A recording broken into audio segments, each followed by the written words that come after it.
नमस्कार. प्राध्यापक डॉक्टर सुरेश मेणे लिखित मनाचे श्लोक अध्यात्माची पाऊलवाट या पुस्तकाचे क्रमशः वाचन. आजचा भाग. मना सर्वही संग सोडून द्यावा, अति आदरे सज्जनाचा धरावा. जयाचे निसंगे महादुःख भंगे, जनी साधने वीण सन्मार्ग लागे. या श्लोकात समर्थांनी संत संगतीचे महत्त्व सांगितले आहे. समर्थ म्हणतात की सर्व संग सोडला पाहिजे. संग याचा अर्थ देहाची आसक्ती आणि इतरही सर्व व्याप. माणसाच्या मागे अनेक प्रकारचे व्याप असतात. त्यामध्ये व्यवहाराचा असतो, पैशाचा असतो, संसाराचा असतो, पद प्रतिष्ठेचा असतो. असे अनेक व्याप माणसांच्या ठायी असतात. आपण नीट विचार केला तर आपल्या लक्षात येते की यातील काहीच उपयोगाचे नाही. आपण आपला वेळ व्यर्थच घालवतो असे आपल्याला जाणवेल. काम कवडीचे नाही व सवड खडीची नाही अशी आपली अवस्था होते. याबरोबरच देहाची आसक्ती हा भाग आलाच. देहाच्या आसक्तीमुळे प्रपंचात अडकतो व पूर्ण वेळ आपण देहाच्या सुखासाठीच झटतो. यासाठीच समर्थ उपदेश करतात की हा सर्व संग सोडून द्या. मग नेमके करायचे काय?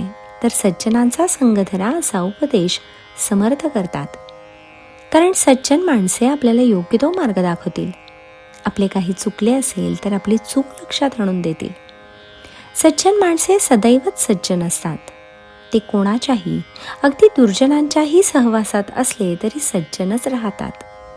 ते दुर्जनांच्या संगतीने बिघडत नाहीत.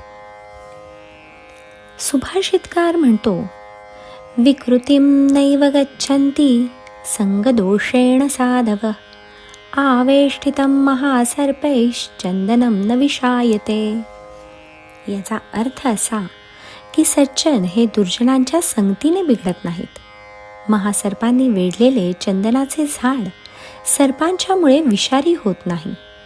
परंतु हा नियम तुम्हा आम्हा सर्वसामान्य माणसांना लागू नाही. आपण संगतीने लगेच बिघडू शकतो. शिवराळ माणसाच्या संगतीत 2-4 शिव्या आपल्याही ओठावर सहज येतात. व्यसनी माणसाच्या सहवासात आपणही त्या व्यसनाला केव्हा बळी पडतो ते आपल्याला कळत देखील नाही. समर्थ पुढे म्हणतात, सज्जनांच्या संगतीने महादुःखाचा देखील नाश होतो. सर्वसामान्य माणसांच्या आयुष्यातील महादुःख कोणते? तर देहबुद्धीत अडकणे हे महादुःख आहे. सज्जन माणसे नेमके आपल्याला देहबुद्धीतून बाहेर काढतात व आपले मन आत्मबुद्धीकडे वळवतात. यांच्या नुसत्या दर्शनाने सुद्धा आपले मन प्रसन्न होते. सुभाषितकार म्हणतो, वदनम प्रसाद सदनम सदयम हृदयम सुधामुचो वाच, करणं परोपकरणं येषां केशां न ते वंद्यः. याचा अर्थ, ज्यांचे मुख प्रसन्नतेचे माहेरघर असते, हृदय दयातीत असते आणि वाणी अमृताचा वर्षाव करणारी असते आणि परोपकार करणे हेच त्यांचे कार्य असते, ते कोणास वंदनीय वाटणार नाहीत.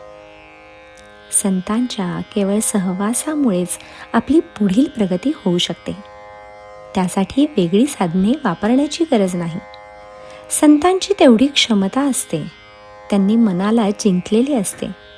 त्यांची उक्ती व कृती यात काहीही अंतर नसते. यथा चित्तम तथा वाच, यथा वाच तथा क्रिया, चित्ते वाची क्रियायांच साधूनाम एकरूपता. सज्जनांचे जसे मन तशी वाचा, जशी वाचा तशी कृत्ये. याप्रमाणे विचार, उच्चार आणि आचार यात त्यांची एकरूपता असते. म्हणूनच सज्जनांची संगत धरली की अन्य कोणत्याही साधनांची गरज उरत नाही असे समर्थ सांगतात. जय जय रघुवीर समर्थ.